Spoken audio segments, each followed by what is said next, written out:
আজকে আমি একটা টপিক নিয়ে আলোচনা করব যেটা 50 বছরের ঊর্ধ্ব মহিলাদের বেশি হয়। সেটা হাতের আঙুলের একটা সমস্যা যেটা ট্রিগার ফিঙ্গার বলে।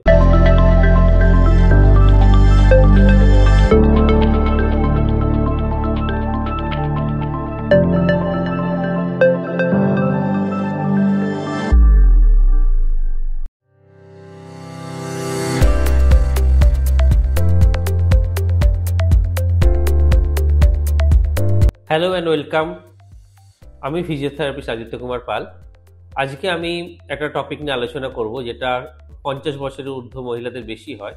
সেটা হাতের আঙুলের একটা সমস্যা যেটা ট্রিগার ফিঙ্গার বলে। ট্রিগার ফিঙ্গার জিনিসটা কি? ট্রিগার ফিঙ্গার জিনিসটা হচ্ছে বহু মানুষের হাত মুঠো করতে গেলে কখনো কখনো আঙুলে ব্যথা হয় এবং মুঠো করা তো হয়তো তারই মধ্যে হয়ে গেল, কিন্তু খোলবার সময় শব্দ হয় এবং ক্লিক করে একটা সাউন্ড হওয়ার পরে আঙুলটা খোলে এবং সেই সময় খুব ব্যথা লাগে। এটা আর কিছুই নয়, এটা ট্রিগার ফিঙ্গার, টেনোসাইনোভাইটিস। এই ট্রিগার ফিঙ্গার হওয়ার কারণ হচ্ছে ডায়াবেটিস, হাইপারথাইরয়েডিজম অথবা রিপিটেটিভ ট্রমা বা হাতে কোনো ইনজুরি হয়ে যায়, এগুলো কিন্তু ট্রিগার ফিঙ্গার হওয়ার একটা বড় কারণ। আর সিমটম তো আমি বললাম প্রথমে যে মুভমেন্ট করতে গেলে একটা সার্টেন রেঞ্জে, একটা নির্দিষ্ট রেঞ্জ অব্দি খুলতে গেলে কষ্ট হয় না, তারপরে লক হয়ে যায়, তারপরে একটা স্ন্যাপ শব্দ হয়, ব্যথা হয় এবং আঙুলটা আবার ওপেন হয়ে যায়। এটা ছাড়াও বেস অফ দ্য ফিঙ্গার, আঙুলের বেসগুলোতে ব্যথা হয়, টিপলে রেডনেস হয়, সোয়েলিং হয়, সেগুলো সিভিয়ারিটি অফ দ্য ডিজিজ। তা আমি কিছু ঘরোয়া এক্সারসাইজ টিপস দিচ্ছি, যে ক্ষেত্রে আপনারা যদি এক্সারসাইজগুলো করেন তাহলে ট্রিগার ফিঙ্গারের সমস্যা থেকে সরে আসতে পারবেন এবং অধিকাংশ ক্ষেত্রেই কিন্তু যদি মাইল্ড টু মডারেট লেভেলে ড্যামেজটা থাকে তাহলে এই ব্যায়ামেতেই খুব ভালো আমরা রেজাল্ট পেয়ে যাই। তা প্রথম হচ্ছে কি, ট্রিগার ফিঙ্গারকে কি করতে হয়? যখন কোনো টেনোসাইনোভাইটিস রিপিটেটিভ ইনজুরিতে হয় তখন তাকে স্প্লিন্টেজ করতে হয়। আপনারা যদি ট্রিগার ফিঙ্গার স্প্লিন্ট পারচেস করেন এবং কাজের সময়, দৈনন্দিন কাজের সময় ট্রিগার ফিঙ্গার স্প্লিন্টটাকে পরেন, যখন এক সিভিয়ার স্টেজে থাকবে ব্যথাটা, তাহলে কিন্তু আপনারা সেই টেন্ডনটা রিপিটেটিভ ইনজুরি আটকাতে পারবেন এবং ব্যথাটা অনেকটা কম হবে এবং ড্যামেজটা কম হবে। এর বাইরে প্রথম এক্সারসাইজ হচ্ছে আমাদের প্রত্যেকটা আঙুলকে ফুল রেঞ্জে নিয়ে আসা। এই বুড়ো আঙুলের সাথে ছোট আঙুলটা ঠেকানো, তারপরে রিং ফিঙ্গার ঠেকানো, তারপরে মিডিল ফিঙ্গার ঠেকানো, তারপরে ইন্ডেক্স ফিঙ্গার। এটা 10 বার করে করা হচ্ছে আমাদের প্রথম এক্সারসাইজ। সেকেন্ড এক্সারসাইজ হচ্ছে আমাদের হাতটাকে কোনো একটা টাওয়েলের উপরে রেখে, সফট সারফেসের উপরে রেখে প্রত্যেকটা আঙুলকে উল্টো দিকে তোলা। এরকম করে উল্টো দিকে তোলা, আস্তে আস্তে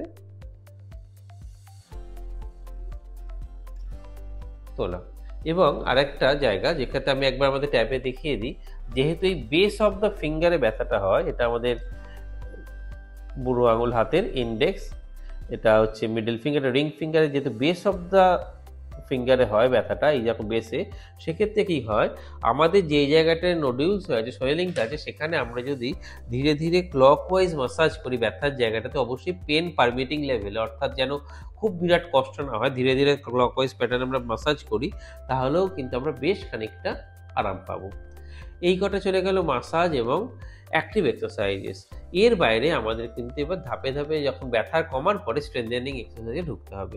স্ট্রেনথেনিং এক্সারসাইজের মধ্যে প্রথম হচ্ছে বল স্কুইজ। আপনারা একটা এরকম জেল বল নেবেন, দিয়ে পুরোটা চেপে ধরবেন, 10 সেকেন্ডস হোল্ড করবেন, খুব স্লো ওপেন করবেন, আবার স্কুইজ করবেন, 10 সেকেন্ডস হোল্ড করবেন, স্লো আপনারা রিলিজ করবেন। এটা 10 বার করা।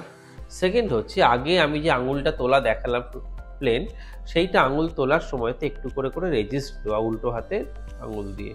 অর্থাৎ আমার যখন ডান হাতের মিডল ফিঙ্গারটা উঠছে, আমি উল্টো হাতের আঙুল দিয়ে তাকে বাধা দিচ্ছি একটু, একই সিমিলার, অথবা আমরা 4টে আঙুলকে একসাথে বাধা দিতে পারি। তাই এই রেজিস্ট্যান্স কতটা হবে? এই রেজিস্ট্যান্সটা হবে আমাদের যতটা সর্বোচ্চ ক্ষমতা তার 30 to 50%, খুব বেশি যেন রেজিস্ট্যান্স না দেওয়া হয়।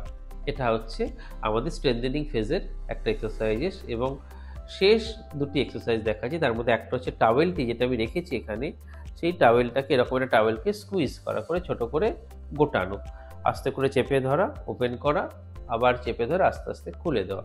এইটা হয়ে গেল লাস্ট আমাদের টাওয়েল স্কুইজ। আর একদম শেষ এক্সারসাইজ হচ্ছে আমাদের দৈনন্দিন ব্যবহারিক জীবনে আমরা যে গার্ডার ইউজ করি, রেজিস্ট্যান্স ব্যান্ডগুলো ইউজ করি, সেটাকে আঙুলের চারদিকে দিয়ে আস্তে আস্তে আঙুলগুলোকে ওপেন করা, একবার ক্লোজ, আবার ওপেন করে 10 সেকেন্ডস হোল্ড, রিলিজ করা। এই কটা আমরা যদি এক্সারসাইজ করি ঘরোয়া, তাহলে কিন্তু বহু ক্ষেত্রে ট্রিগার ফিঙ্গার থেকে মুক্তি পাবো। সাথে ডায়াবেটিস, হাইপোথাইরয়েডিজম এই লেভেলগুলোকে মেনটেন করতে হবে। কিন্তু এর বাইরেও যদি এই সমস্ত করার পরেও ব্যথা না কমে, তাহলে কিন্তু ফিজিওথেরাপিতে আমরা ক্লাস 4 লেজার ইউজ করি। Extra corporal shockwave therapy, dry needle, ultrasound এগুলো কিন্তু খুব ভালো কাজ করে, যেক্ষেত্রে আপনাকে ইনজেকশন বা সার্জারির দিকে খুব একটা যেতে হবে না। তা যেহেতু আমরা ট্রিগার পয়েন্টের এই ব্যাপারটাকে আমরা জানলাম, তখন কি হয়, যখন শুরুতেই আপনারা যদি ব্যায়ামগুলো করেন অনেকটা ভালো রেজাল্ট পাবেন। ধন্যবাদ। আর আপনারা যদি এই রকমই নিত্য নতুন ভিডিওস পেতে চান, তাহলে আপনারা আমাদের ফেসবুকের পেজ এবং ইউটিউব চ্যানেল সাবস্ক্রাইব করে রাখবেন, লাইক করে রাখবেন। ধন্যবাদ, ভালো থাকবেন।